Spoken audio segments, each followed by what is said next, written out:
Assalamualaikum warahmatullahi wabarakatuh.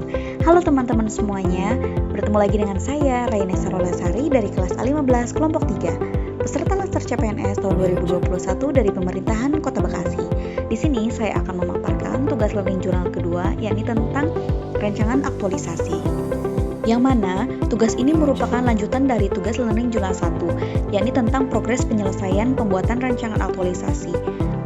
Di sini coach saya masih dengan Pak Dede Waldi SOSMH dan mentor saya dengan Bu Sri Heniwati MKM.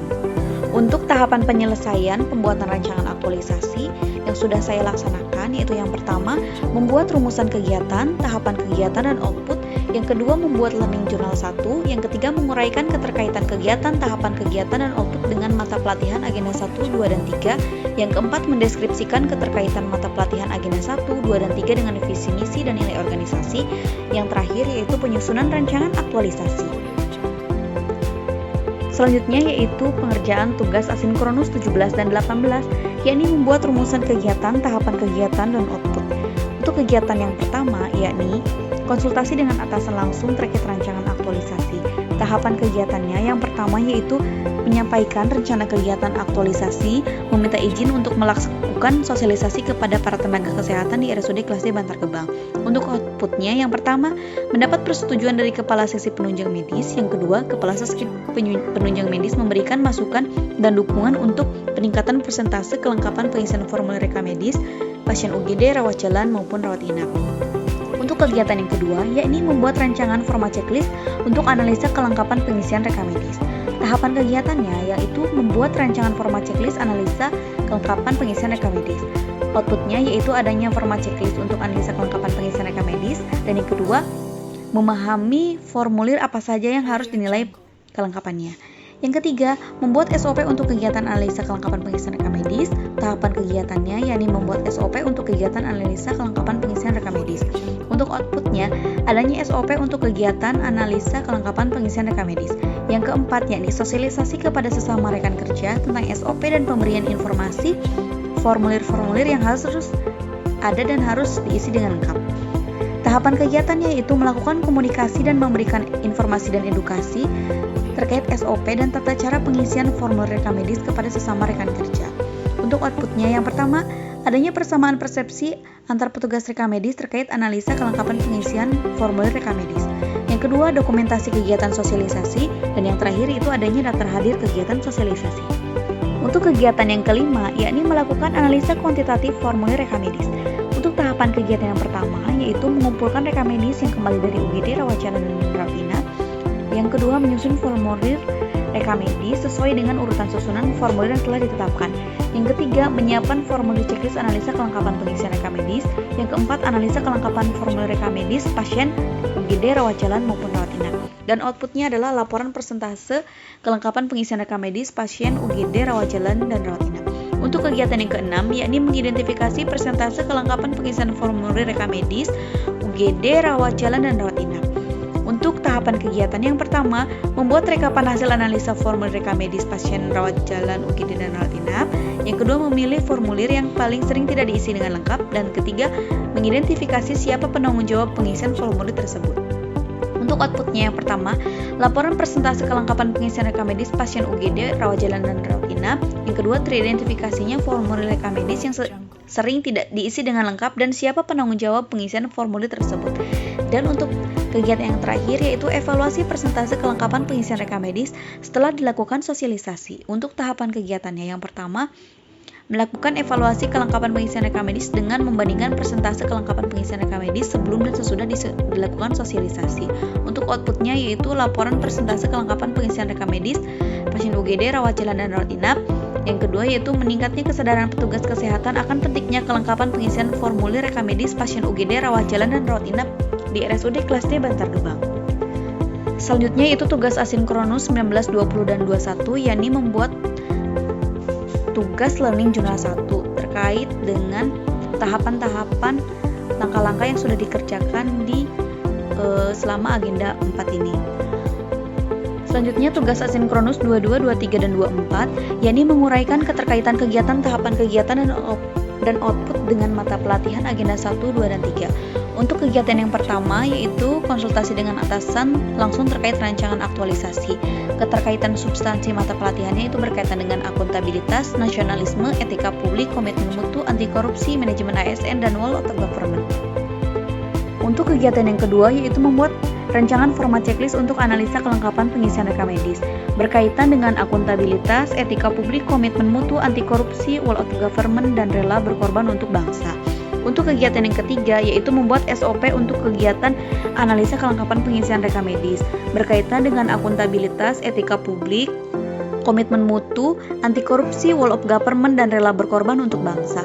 Untuk kegiatan yang keempat, sosialisasi kepada sesama rekan kerja tentang SOP dan pemberian informasi formulir yang harus ada dan harus diisi dengan lengkap berkaitan dengan akuntabilitas, nasionalisme, etika publik, komitmen mutu, anti korupsi, manajemen ASN, dan sadar berbangsa dan bernegara.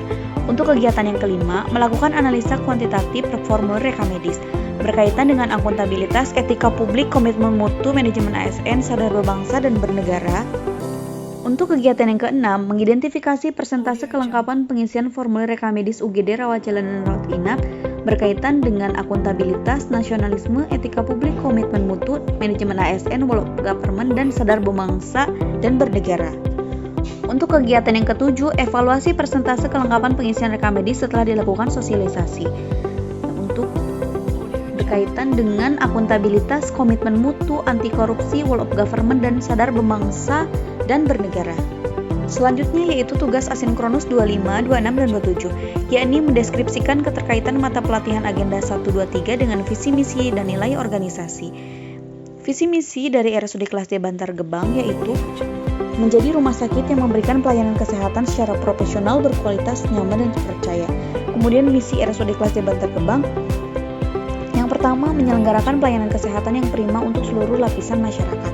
Yang kedua, meningkatkan pengetahuan dan keterampilan sumber daya manusia yang profesional.